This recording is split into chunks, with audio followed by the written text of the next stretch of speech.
WTO Working Party meeting July 18 after 16 years. Contains the exchange rate for everything that needs it. They haven't started oil pumping and you have to ask yourself, why? Because they need revaluation for that, and I think that's what we're waiting for. Is that some sort of delay? I don't think so. I think the interconnectivity of the most complex revaluation situation in the history of mankind is complex. Source: Iraq's central bank governor in unannounced visit to U.S. to discuss yuan ban. Quote, Al-Alaq departed for Washington last Tuesday to meet with officials from the Federal Reserve and the U.S. Treasury Department. How many times have I said to you, the moment you see the HCL within nanoseconds you'll see the new exchange rate? It's just like saying, ladies and gentlemen, you're about to see the new lower notes. Well, then you're also going to see the new exchange rate. They both go hand in hand. Sources: The governor of the Central Bank of Iraq made an unannounced visit to Washington on the Chinese yuan. We are waiting to see what the markets do when they open later today. Slow down. Chew your food. You don't have to be a Doberman Pinscher and swallow your food whole. Slow down. When the float starts, you have to want it, you have to study it. You have to time it. You have to know when to hold 'em and when to fold 'em.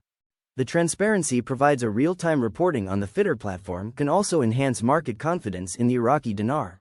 Investors and traders are more likely to trust a currency whose transactions are openly documented and monitored by regulatory authorities. This increase in confidence can contribute to a greater stability in the foreign exchange market for Iraq dinar.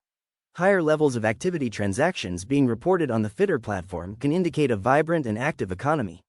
A robust economy often translates to a stronger currency value as investors are more willing to hold the asset denominated in that currency.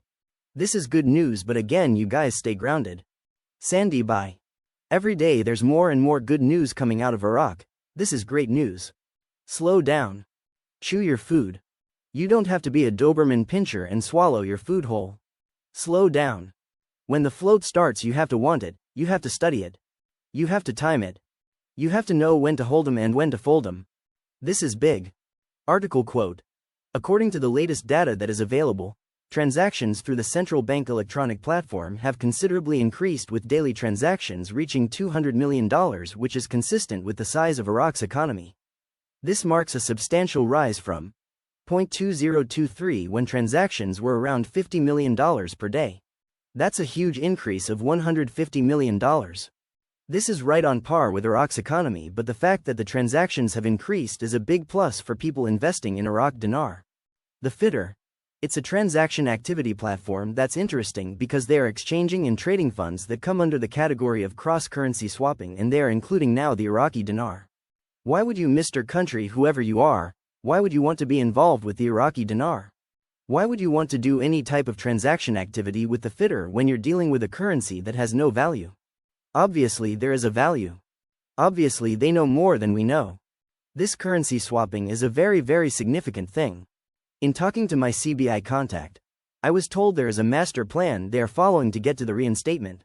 The point that was made to me is that the IQD should already be reinstated, if nothing else, to what it was prior to 1990, then to let it float and the market will drive it like any other foreign currency that is traded. Are we there yet? Mark Z. We are sure stinkin' close. The Ministry of Finance revealed on Sunday that the size of Iraqi revenues in the federal budget during 5 months exceeded 54 trillion dinars, confirming that the oil contribution to the budget remains around 89%.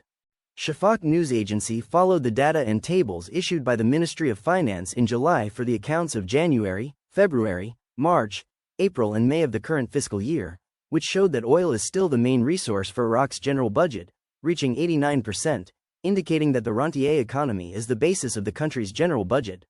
The financial tables indicated that the total revenues for the first 5 months of the current year amounted to 54,703,848,603,009 dinars, and that the total expenditures with advances amounted to 21,701,453,601,000 dinars.